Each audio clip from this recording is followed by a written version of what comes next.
Si tienen sus Biblias, por favor, acompáñenme en la carta a los Hebreos. Y vamos a estar estudiando los primeros 3 versículos de Hebreos capítulo 1. Hebreos 1, 1 al 3.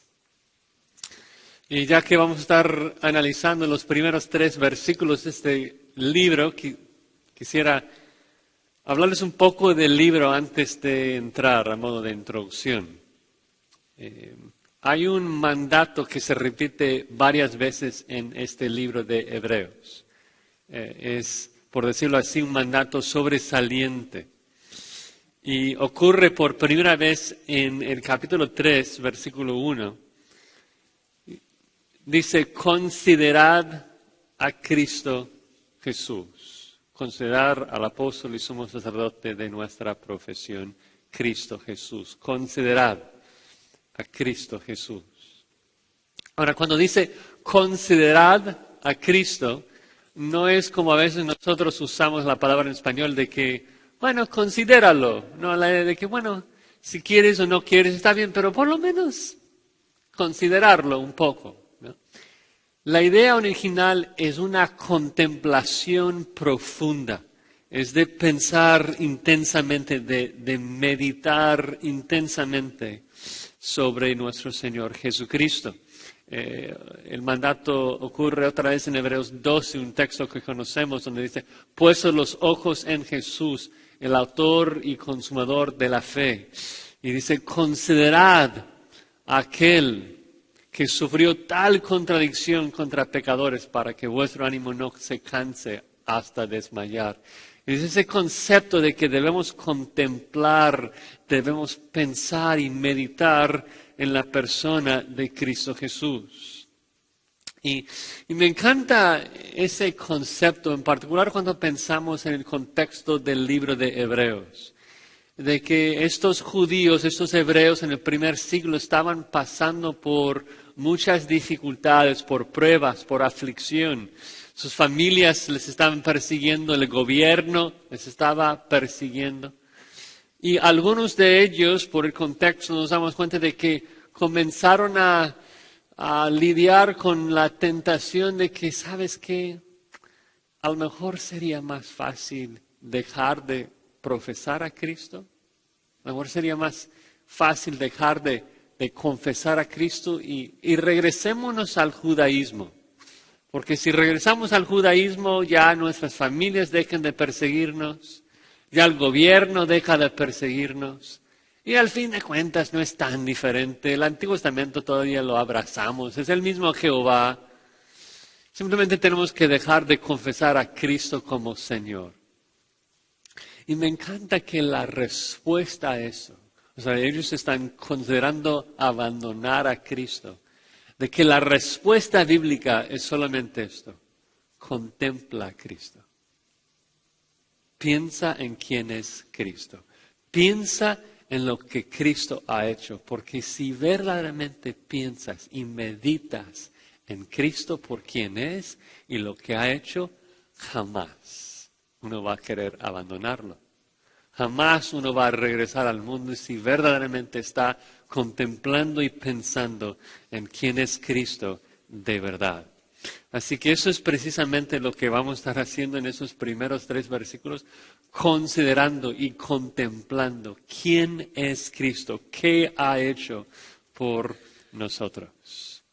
Nos vamos a leer el texto y luego les voy a dar el bosquejo para esta mañana. Hebreos 1, 1 al 3. ¿Sí, amén? Así dice la palabra de Dios. Dios, habiendo hablado muchas veces y de muchas maneras en otro tiempo a los padres por los profetas, en estos postreros días nos ha hablado por el Hijo, a quien constituyó heredero de todo y por quien asimismo hizo el universo, el cual, siendo el resplandor de su gloria y la imagen misma de su sustancia, y quien sustenta todas las cosas con la palabra de su poder, habiendo efectuado la purificación de nuestros pecados por medio de sí mismo, se sentó a la diestra de la majestad en las alturas. Señor, te rogamos en esta mañana que tú nos ayudes a entender este texto, que abras nuestros ojos para que veamos las maravillas de tu ley y que tu Espíritu Santo no solamente nos dé iluminación y entendimiento, sino que nos dé capacidad y fuerza para realmente contemplar a nuestro Señor y Salvador. Que nos ayude a aplicar el punto de este texto, de enamorarnos y fascinarnos con la persona de Cristo Jesús, para que tú recibas toda la gloria por los siglos de los siglos. Amén. Entonces, en esta mañana quisiera dividir el texto en tres secciones, tres maneras, tres razones de por qué debemos contemplar a Cristo, tres razones por las cuales debemos adorar a Cristo. Primero vamos a contemplar de que Cristo es la consumación de la palabra divina, luego que Cristo es la consumación de la esencia divina, y luego que Cristo es la consumación de la obra divina. La palabra consumación es una palabra que no usamos tanto en ese contexto, pero me gustó porque la palabra consumado, en particular cuando pensamos en la exclamación de Cristo en la cruz, consumado es. Consumado habla de que algo está llegando a su fin, de que está completo. Pero no solamente está completo, sino que lo hemos terminado a su máximo fin, de que no puede ser mejorado. Está como que lo más alto, lo mejor que puede ser, está consumado. Entonces, Cristo en primer lugar es la consumación de la palabra divina. Observan ahí el versículo 1, que dice que Dios, habiendo hablado muchas veces y de muchas maneras en otro tiempo.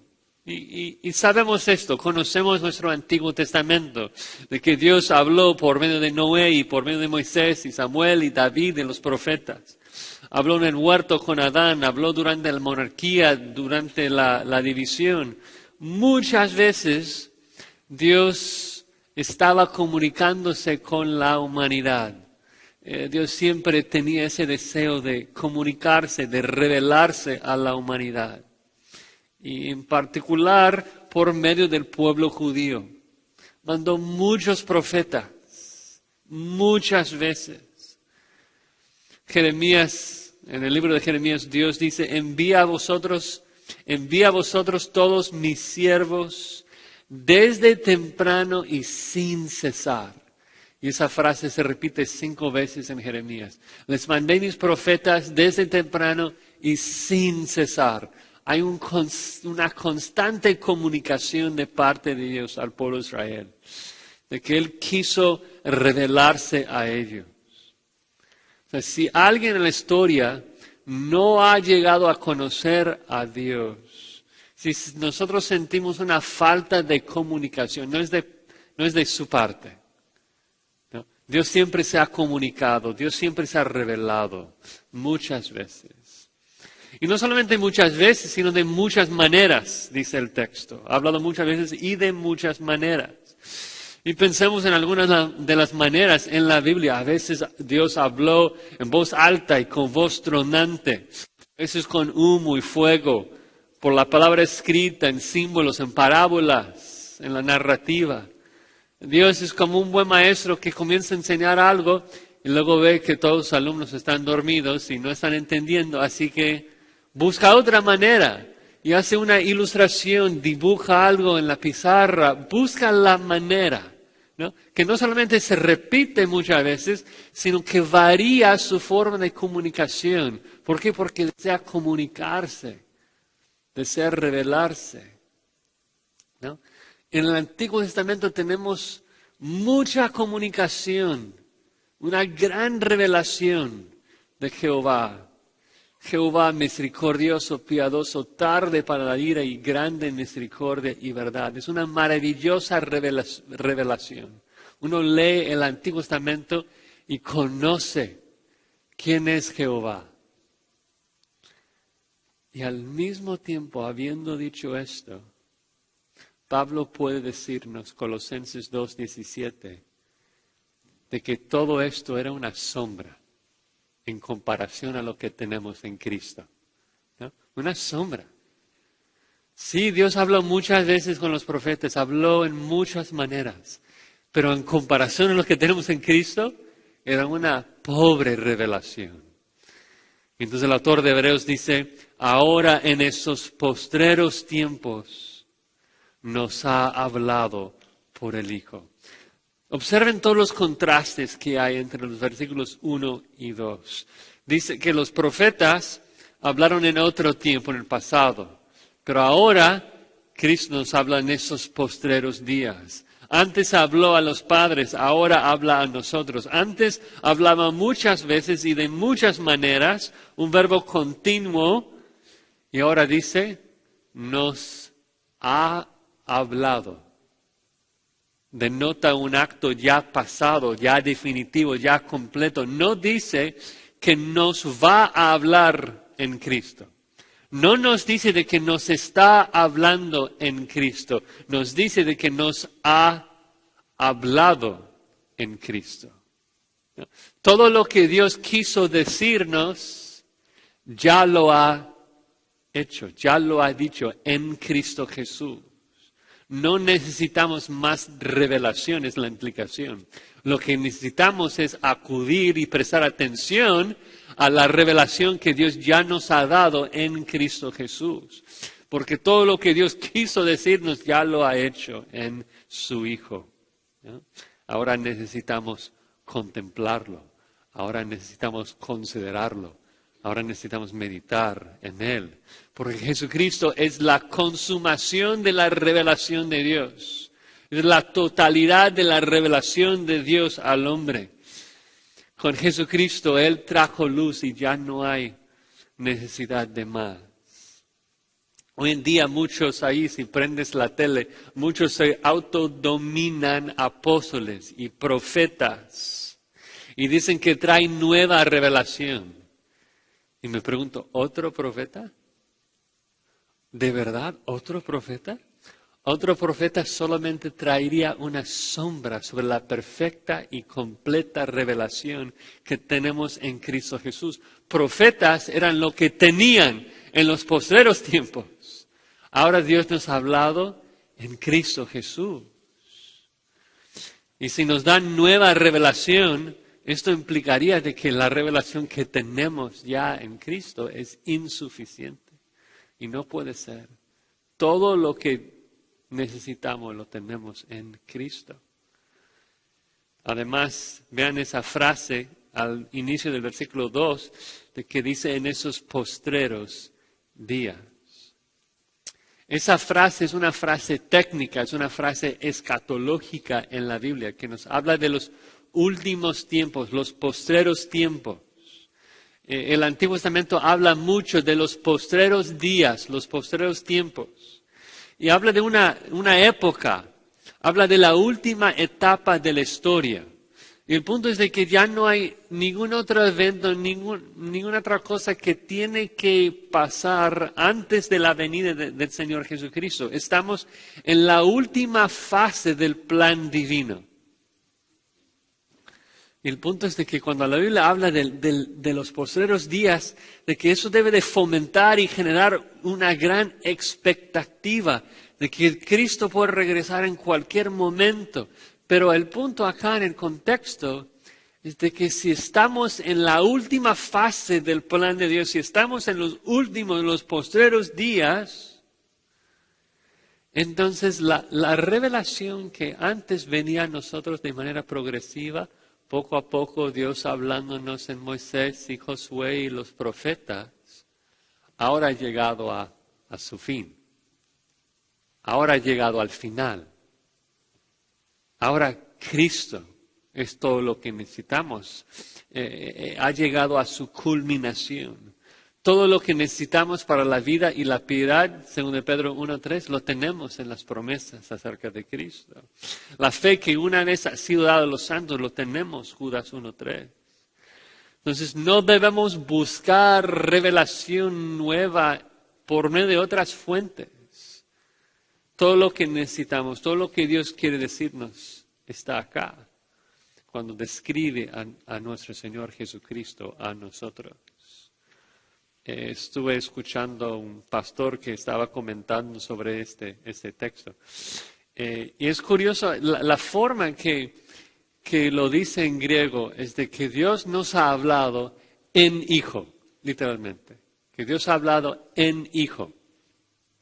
Y la ilustración fue curiosa porque dijo, es como si yo estuviera hablando y estoy tratando de decir algo y luego se me atraviesa la lengua y no puedo pensar en cómo decir eso. Digo, ay, perdón hermanos, es que español es mi segundo idioma. Yo hablo mejor en inglés. El punto es como, Dios habla mejor en hijo. Es el idioma en que Él se comunica mejor. Cuando Él quiere expresarse en la mejor manera posible, con la más precisión posible, no lo hace en profetas. No lo hace por medio de voces tronantes en el cielo, voces audibles. Cuando Dios quiere comunicarse a la humanidad y quiere expresar su naturaleza y mostrarnos todas sus perfecciones, lo hace por medio de su Hijo. Lo hace en Él, por medio de Él. Si quieres conocer a Dios y estás mirando otras cosas, en vez de contemplar la belleza y la perfección de Cristo Jesús, estás mal. Porque Dios se ha revelado a nosotros en Cristo Jesús. Amén. Es la consumación de la palabra divina. Ahora, punto 2. No solamente es la consumación de la palabra divina, sino que explica un punto de por qué es de que el Hijo es la perfecta revelación. ¿Por qué es de que el Hijo es la consumación de la palabra divina? Y es porque Cristo es la consumación de la esencia divina. De que Cristo es por naturaleza Dios. Y el autor nos da 5 frases acá que nos muestran que Jesús es el Hijo de Dios, es Dios y es superior a cualquier otra persona. Comienza ahí a la mitad del versículo 2 diciendo de que a Él o a quien constituyó heredero de todo. Que Cristo es el heredero de todo. La pregunta, ¿a qué se refiere esto? Desde que es heredero. ¿Qué significa ser heredero? Bueno, la Escritura habla mucho de que todo lo que existe en este mundo, todo lo que Dios creó, no solamente lo hizo por medio de Jesucristo, sino que lo hizo para Cristo. Todo lo que existe es para Él. Colosenses 1:16, todo fue creado por medio de Cristo y para Cristo. Y eso es lo que significa heredero, de que todo existe para Él. Y sin entrar en muchos detalles técnicos, el punto es de que cuando Dios le constituyó heredero, literalmente dice que le puso como heredero. La es de que le entronizó, lo puso a su diestra y le instaló como el heredero del mundo. ¿No? Y va a hablar de esto un poco más tarde, de que Cristo ahora a la diestra del Padre está solamente descansando hasta que su Padre acabe con sus enemigos y el Padre pueda entregarle su herencia. Pero el punto es de que desde su resurrección, por decreto del Padre, Cristo ya es el heredero de todo. Legalmente le pertenecemos. Somos su herencia. Si tú te preguntas, oye, ¿por qué existo? ¿Por qué es de que este mundo existe? ¿Por qué existen los ángeles? ¿Por qué existen las estrellas? ¿Por qué existe todo esto? La respuesta es porque somos la herencia del Hijo. Somos un regalo del Padre a su Hijo. Le pertenecemos. Estamos hablando de la exaltación de Cristo. Ahí está. Todo lo que existe como un regalo para Él. Él es el heredero de todo lo que hay. Además de esto, dice de que por quien asimismo hizo el universo. Cristo hizo el universo, en el sentido de que Dios hizo el universo por medio de Él. Y esto es un poco interesante, porque cuando leemos la frase, por quien hizo el universo, el sujeto del verbo hizo es el Padre. El Padre hizo la creación, pero ¿cómo lo hizo? Por medio de Cristo.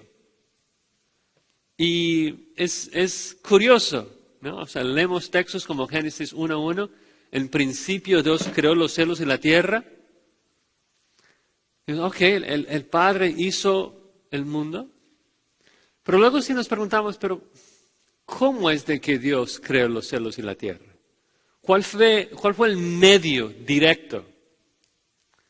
Bueno, dice allí en Génesis de que Dios dijo sea la luz y fue la luz. Es decir, que Dios creó todo por medio de su palabra, por medio de un verbo. Lo curioso es de que seguimos leyendo, llegamos a Juan 1:1 y aprendemos de que el verbo es ¿quién? Es Jesús. Juan 1:1 dice, el verbo era con Dios y el verbo era Dios. El que estaba con Dios en el principio, y luego Juan agrega, todas las cosas por Él fueron hechas. Sin Él, nada de lo que ha sido hecho fue hecho. Entonces, ¿Dios hizo el universo? Sí, pero ¿cómo hizo el universo? Por medio del poder de Cristo Jesús. Dios creó todo, amén, pero Dios es trino. Y en Génesis 1 vemos las tres personas de la Trinidad activa. Dios, quien dijo sea la luz, el Verbo y el Espíritu que se movía sobre la faz de las aguas. Entonces el punto es de que Dios Padre hizo el universo por medio de Jesús. Y cuando decimos universo, estamos hablando de todo. Tanto lo físico como lo espiritual. De hecho, en el original, universo es edades. Se refiere a ángeles, energía, materia, almas, el pasto, el sol, las estrellas, todo lo que hay. Cristo lo hizo. Y otra vez, en el punto, si estamos pensando en considerar a Cristo, o sea, imagínate de que cuando pensamos en Cristo, estamos contemplando una persona tan capaz, tan poderoso, de que un día puede crear billones de estrellas, millones de galaxias, lo más grande posible, y luego con una complejidad increíble a nivel de electrones y átomos. Es increíble cómo Dios, por medio de Cristo, pudo crear todo. Además dice de que Cristo, ahí el versículo 3, es el resplandor de su gloria, el resplandor de la gloria de Dios. Y poco a poco el autor está moviéndonos más y más hacia el misterio de la Trinidad, donde no vamos a comprender todo, ¿no? Porque hay cosas de Dios, hay cosas de la Trinidad, de que la mente humana es simple y sencillamente no vamos a poder captar. Si tú me preguntas, oye José, explícame eso de cómo es de que Dios es un solo ser que habita eternamente en tres personas. Pues la respuesta es, yo no sé cómo funciona Dios. Y para mucha gente esto les frustra, ¿no? Porque quieren comprenderlo. Pero ¿sabes qué? Yo me gozo en esto. O sea, yo descanso en eso. A mí me da paz de que mi Dios, el Dios que yo adoro, es más grande que mi capacidad de comprenderlo. O sea, adorar a un Dios que sea tan pequeño que entre en el cerebro de Josías no sería digno de alabanza. Dios es mucho más grande que nuestra capacidad de entenderlo. Pero nos revela ciertas cosas y tenemos el deber de entender esas cosas. Y lo que dice es de que el Hijo es el resplandor de la gloria de Dios. Y creo que la ilustración que da allí es como el sol y los rayos que el sol emite.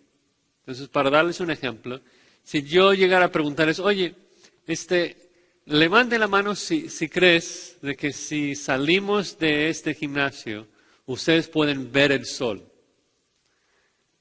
Yo creo que la mayoría de nosotros levantaríamos la mano y diríamos, sí, o sea, si salgo, levanto los ojos y puedo ver el sol. Pero si hubiera un científico entre nosotros, muy científico, diría, no puedes ver el sol.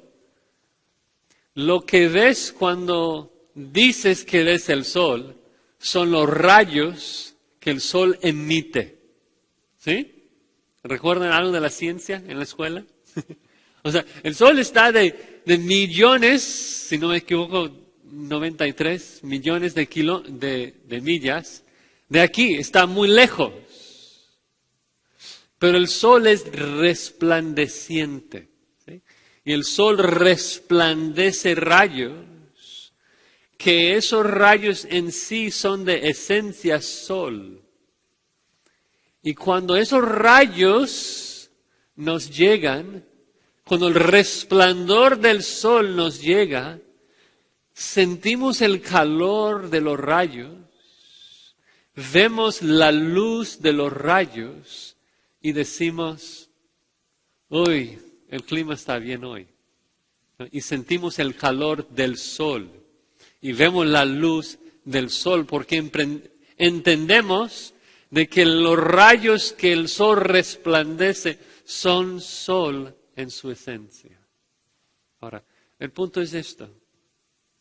En la misma forma, nadie jamás ha visto a Dios. Nadie puede ver a Dios. Juan 1:18 dice que a Dios nadie le vio jamás. Pero dice, a Jesucristo, Él le ha dado a conocer. Él lo revela, Él es su resplandor. Pablo lo dice de esta forma, Dios que mandó que de las tinieblas resplandeciese la luz, es el que resplandeció en nuestros corazones para iluminación del conocimiento de la gloria de Dios en la faz de Jesucristo. Entonces, ¿puedes ver a Dios, sí o no? No, no puedes ver a Dios. Pero cuando ves la faz de Jesucristo, estás viendo a Dios, porque Él es el resplandor de la gloria de Dios. Otro texto que enseña esto, ustedes recuerdan Juan 14, es un texto muy conocido, de que Jesucristo dice, yo soy el camino, la verdad y la vida, nadie viene al Padre sino por mí. Y luego continúa y dice, si me conocieses, también a mi Padre conoceríais, y desde ahora le conocéis y le has visto. Y esto ya es demasiado para Felipe. Y Felipe dice, oye, Señor, muéstranos al Padre y nos basta. Como que, si tuviera el privilegio de ver al Padre, eso sería lo máximo. Y luego escuchas el dolor en la voz de Jesucristo, que Él responde, ¿tanto tiempo hace que estoy con vosotros, Felipe, y no me has conocido? El que me ha visto a mí, ha visto al Padre. ¿Cómo dices tú, muéstranos al Padre. ¿No? Porque Jesucristo es Dios, es el resplandor de la gloria de Dios. Si estamos viendo a Jesucristo, estamos viendo a Dios. Es su resplandor. ¿Cómo podemos llegar a decir esto? Nos lleva aún más hacia la deidad de Jesucristo con la frase que sigue, en donde declara de que Cristo es la imagen misma de la sustancia de Dios. No solamente el resplandor de su gloria, sino que Él resplandece la gloria de Dios porque Él es la representación exacta de la esencia de Dios.